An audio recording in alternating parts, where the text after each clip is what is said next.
So today I want to chat about a little bit more about this idea of employee disengagement and really what the connection between disengaged employees and actual productivity, what that connection looks like.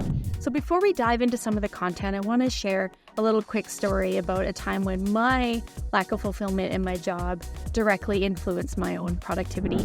So if I think back to the beginning of my career, I worked for a really large organization as a marketing assistant. And in the beginning, I was really excited and really engaged. It was a really great opportunity for a marketing graduate.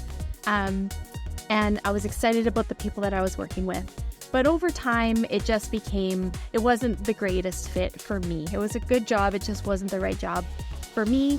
And looking back now on that experience, I can absolutely say that in my later years, before I decided to leave and do something else, I can absolutely say that I was not nearly as productive as I was at the beginning when I was more engaged. And this is quite a common story.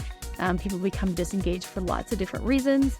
If you check out my channel, I did some videos on those topics. So nice to meet you. Nice to see you again. My name is Tara-Lee. I have a leadership development consulting practice called Next Level. We work with senior executive teams and help remove some of the barriers that you're experiencing, performance barriers with your teams and with your employees to help you achieve the most important strategic goals that you are going after this year.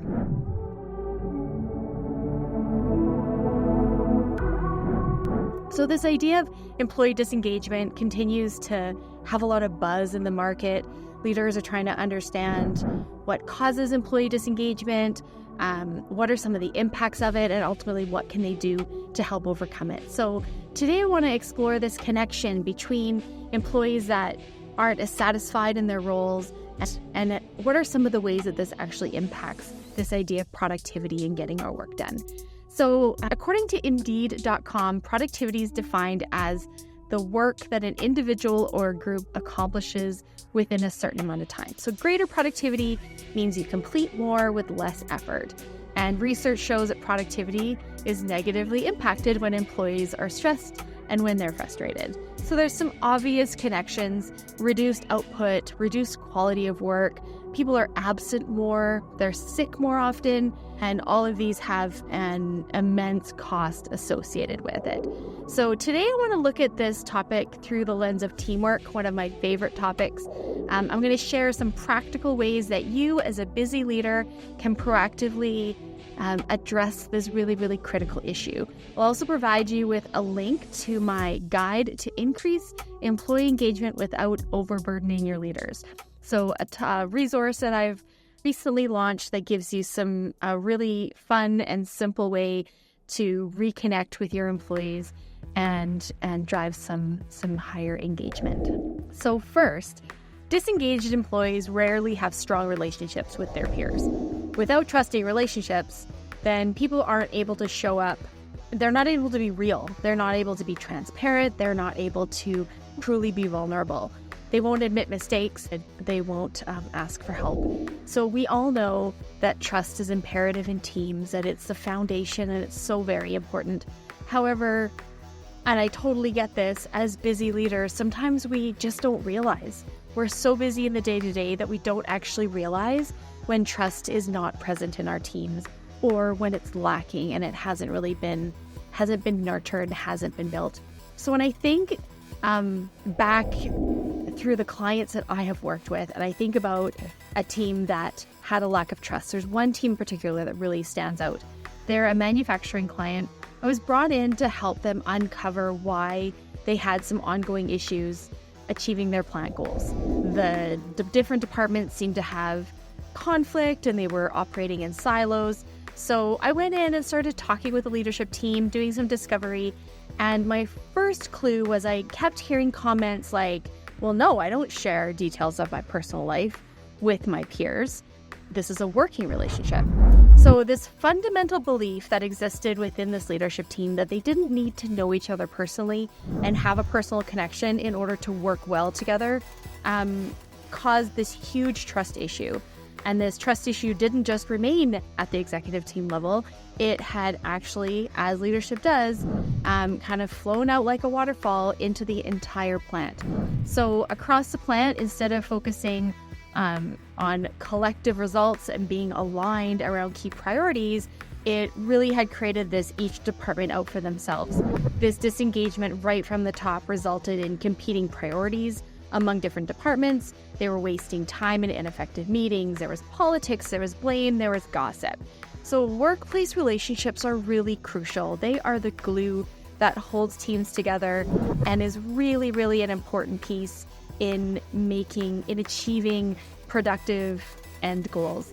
So as a leader, always seek out opportunities for yourself to get to know your peers, get to know your employees, and as a leader, provide really meaningful connection opportunities whenever you can. Be intentional about building a culture of vulnerability-based trust. You'll drive higher engagement and ultimately drive higher performance. Secondly, disengaged employees don't often say what really needs to be said to those that it needs to be said to. So hearing your employees' thoughts, hearing their ideas, hearing their opinions is vital to organizational success. Employee input is critical when it comes to collaboration, when it comes to innovation in your organization. Unfortunately, when employees aren't connected to their work, they're going to unplug from these meaningful conversations, and they're going to shift their focus from the team and the organizational goals, and they're going to tend to look inward and focus a little bit more on themselves. So this reminds me of that colleague of mine that was working with a company years ago. So Brian was a key leader. He had really important role in this restructuring initiative. Over the preceding years, he had become increasingly frustrated with the organization and wasn't quite as bought in to his role and to the actual restructuring initiative. He, as the executive team was going through the meetings and the conversations, instead of leaning in and really sharing his ideas, sharing his perspective, he didn't. He held back. He kept the information to himself. Without this key information, the success of the overall project and the overall initiative was really negatively impacted. So as a leader, you really want to make sure that you're confident that your team members are willing and able to share their ideas, their perspectives, their concerns. Developing a strong feedback culture encourages team members to be able to share, making sure there's psychological safety and the trust that we talked about in the first one really creates an environment where employees feel like they can speak up. And thirdly, disengaged employees don't really fully commit to decisions. So not only are you not hearing their valuable perspectives during the meetings when these important decisions are being discussed and the decisions are being made, but now they're likely leaving those meetings and sharing their disagreement with others. So this lack of commitment has a direct impact on productivity. Those employees aren't motivated to move projects forward, and negativity spreads so quickly. What may start out as a seemingly small problem becomes almost as contagious as a common cold. Our brains are wired for negativity, and bad attitudes really rub off really all too easily on other people. So a small issue very quickly can spiral out of control, creating a much larger issue. If we think back to the example I gave earlier about our restructure and Brian. So Brian wasn't willing to share his concerns with the leadership team while they were making the decisions. However, he did go back to his team of managers and shared his concerns and his discontent with the leaders, the decisions that the executive team had made. So as you can imagine, now we have some misalignment among the executive team, and the actual managers are getting different pieces of information.